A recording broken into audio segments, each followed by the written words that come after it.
All great feats of innovation start with a cube, but in my case, it was more of a rectangle. I added some small bits of vegetation and a few blocks of sand, and suddenly it looked like a rectangular pizza with seaweed and cheese.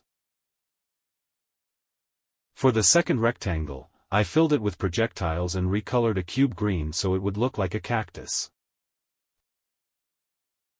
Finally, I added some enemies and adjusted the placement of the finish line. I tested the map and realized there were a lot of adjustments needed.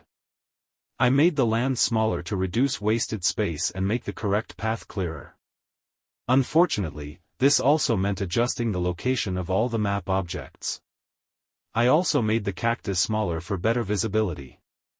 Since 2 enemies guard this area of the map, I added the first machine objective and a detection zone. After walking through the map, I felt happier with the result, but the space still seemed too empty and wide. I readjusted the size and improved the transition between the 2 landmasses, then added a third one and tested some possible rock placements to use later in the project. These brown structures are supposed to be rocks. I'll change their color later. I believe that updating my engine will make object placement much easier, but I'm still waiting for them to add more interesting features. I added a horizontal elevator and another item that will help you cross the water. I made this stretch of land more spacious and with unique structure. Let's add some speed boosters to accelerate the ascent. I added some expensive gems, corrected more object placement, and added more small sand cube particles. Let's add some building debris to serve as cover. Let's add more sand hills with rocks and a wooden bridge to make the map more interesting. I decorated this section with more cactus and sand blocks. Let's add an ice lake to fill this big empty space. Let's add some destructible dark rocks for cover and to hide treasure inside.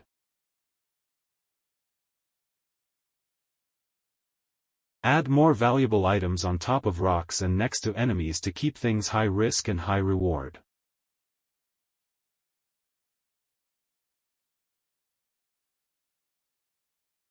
The map looks challenging enough, but let's add some optional shields to help the player recover after getting shot by enemies. Same with coins, let's hide some shields in difficult spots. Time to add enemies that can target and shoot the player. Now adding projectiles to stun and incapacitate enemies. Alright everybody, you may have noticed that I had trouble building this map at first. If you ever feel uninspired, I found that making a sketch of the map helps me find ideas and it saves a lot of time. As you can see from the showcase, this map is comprised of 2 islands of different sizes and shapes to keep things interesting. You might also notice vegetation, rocks, and leftover buildings from an ancient town. You can now either focus on completing the map or speedrun to the finish line. Wanna hear something interesting? I just added touchscreen button support for mobile. For now on you can play my game Raising on mobile. Please visit my itch.io page so you can play it free in browser. I am looking forward for your feedback. I hope you liked my gift. See you later.